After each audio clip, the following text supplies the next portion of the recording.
The so-called sandwich generation that has young children as well as older parents with care needs represents a further joker in the pack. This potential coalescing of interests may be part of the future and see parental leave and education linking more fully to health and aged care.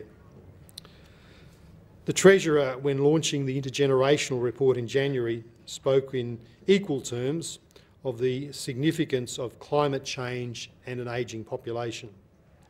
Whilst we have had, and continue to have, as recently as this week, much debate about climate change in a strategic sense, population ageing has attracted small sweeteners. If I could finish with one message. Ageing is a reality for all of us, regardless of Botox and miracle cures. It's a reality for the nation as well. The challenge is to recognise that the way we approach it in a policy sense will impact greatly on the kind of society we create for generations to come. Create one that respects, values and includes older citizens, and we are much more likely to deal with the challenges of an ageing population and ageing society in an effective way that harnesses the skills, knowledge and contribution that all Australians can make to the nation, regardless of their age. Thank you.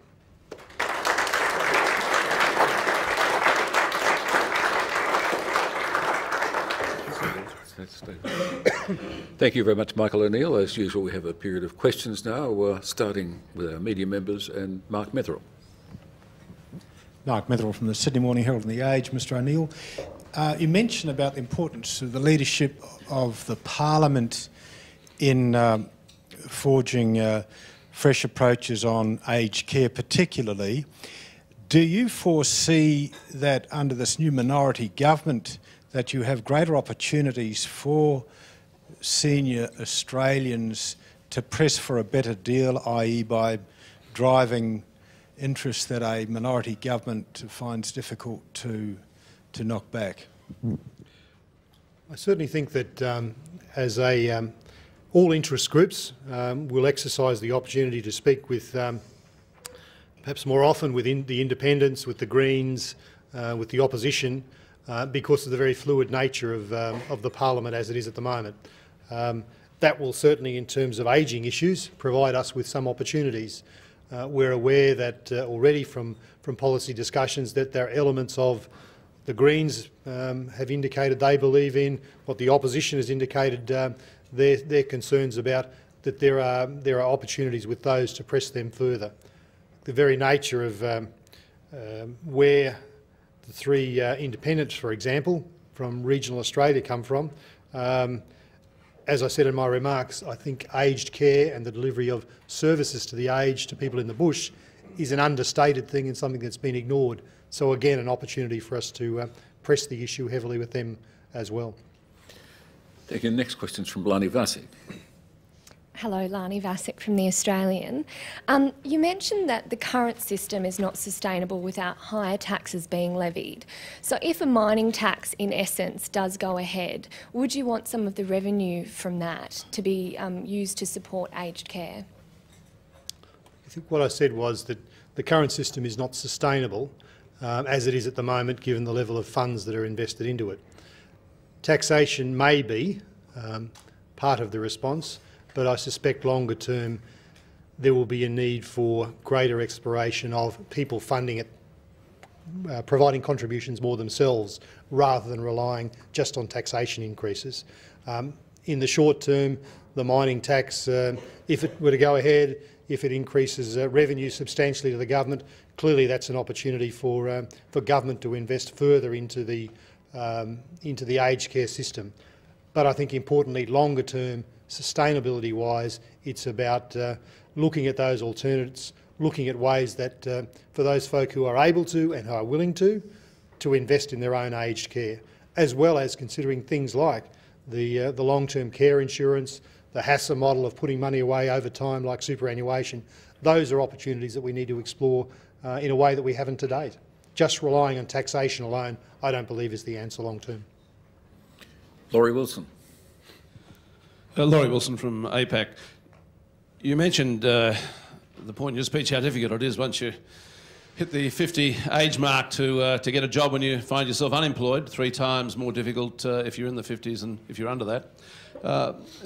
Is that something we have to live with? I mean, I'm assuming you're saying we should be doing something about it, but what can be done about it? What would you suggest? I think it's not something we should live with, and certainly given the intent of the government, for example, to increase the pension eligible age to 67, we need to be doing something about it now. It's no good shifting that age up to 67 and saying you can't get the pension until then if there are no jobs available in the meantime. And at the moment, jobs are cutting out in their 50s, so we need to be doing something about it. I think there are a range of responses. At one level, I think there is very clearly, in our view, a level of discrimination in the workplace against older workers. There are a range of studies indicating that that is the case. There's simple evidence of that. For example, a major daily newspaper that operates out of Brisbane, in their classifieds on a Saturday, the employment classifieds on a Saturday, had the heading only a little while ago of "How to hide your age in your resume." If that's not a signal about the way people are treated in pursuing jobs, then I'd be very surprised. So that space, that discrimination space, needs attention. I think clearly there are attitudinal things around the kinds of work conditions that are available for older workers. So I think certainly looking to employers to be more flexible in the way that they deal with mature age workers and their needs. Mature age workers themselves very clearly need to come to grips with ensuring their skills remain as current and relevant as they need to be. So there's a package of responses there. I think one of the core issues is around that whole attitudinal thing, hence leadership around discrimination and saying, in whatever form, put employment away for the moment, and so we can't have people treated differently in any sense in the community is the very strong message. And with that, you're going to start to drive changes in the attitude of employers and the community more generally. Here's a question from Tony Melville. Tony Melville, Director of the National Press Club.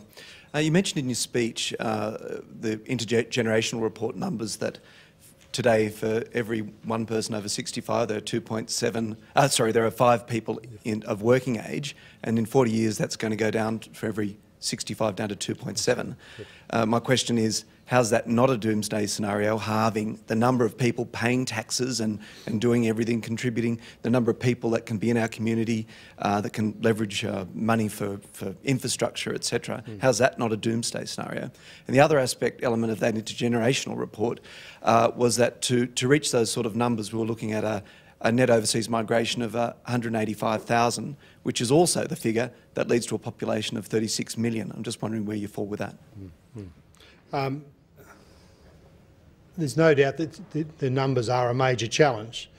Equally, if we're subsumed by the negative, then we'll end up in that space. There are also opportunities there, opportunities for better harvesting the excuse me, the funds that older Australians have put aside to use for investment within the community more generally.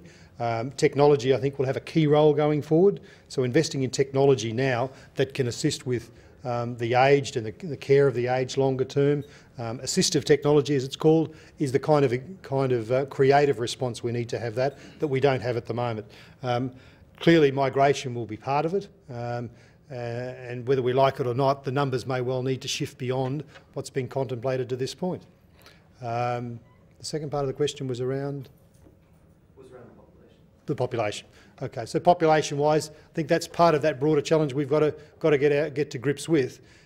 We are going to have the ageing population, whether we like it or not. We need to find more creative responses to that. Technology will be part of it. Investing far better in terms of the needs of an aged community longer term will be part of it. Migration needs to be part of it. Embracing what older Australians can deliver, so not having people move out of the workplace at 55 because they can't get work, is part of the answer there as well. So that whole process needs to be one big package.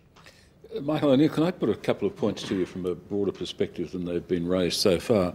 You talked about the unpopularity of putting up taxes, but really that's an inevitable prospect for a government at some stage, isn't it? And age discrimination.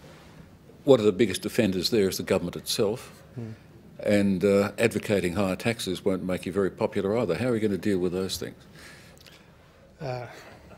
We're not popular now. The issue of taxation, nobody wants to see higher taxes paid.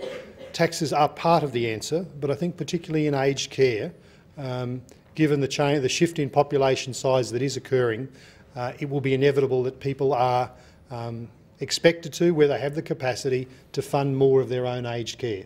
And I know that there had been in the past efforts around bonds to be introduced in parts of aged care that proved politically very difficult and very sensitive, and that will continue to be a challenge. But the reality is, baby boomers coming through, large real estate, high-value real estate assets that people have, all of which add up to a capacity for people to pay.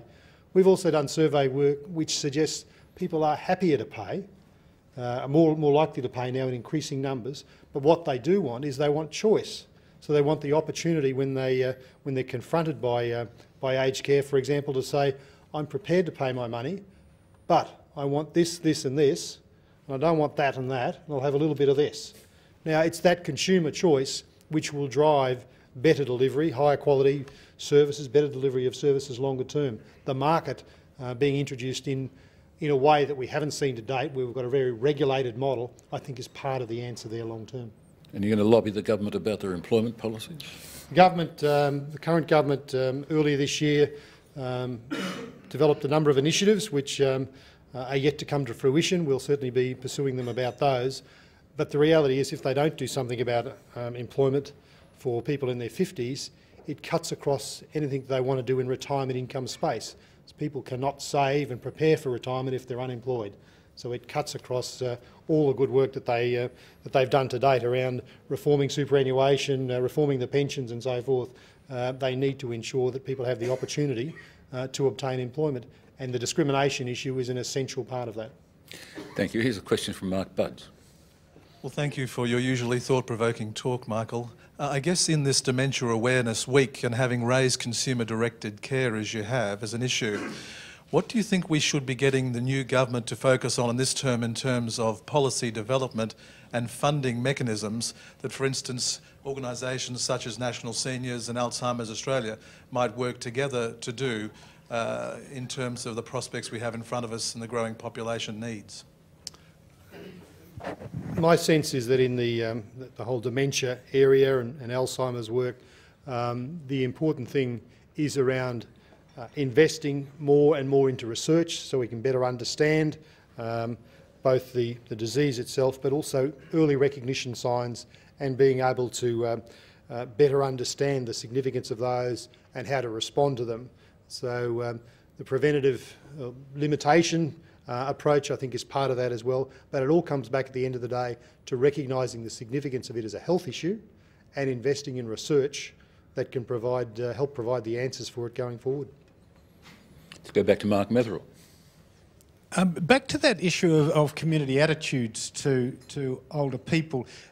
I seem to recall that going back even perhaps to the years of the Hawke, or certainly the Keating government, the issue of trying to stimulate people to work longer was around, and people were bemoaning then the lack of positive attitudes from many employers.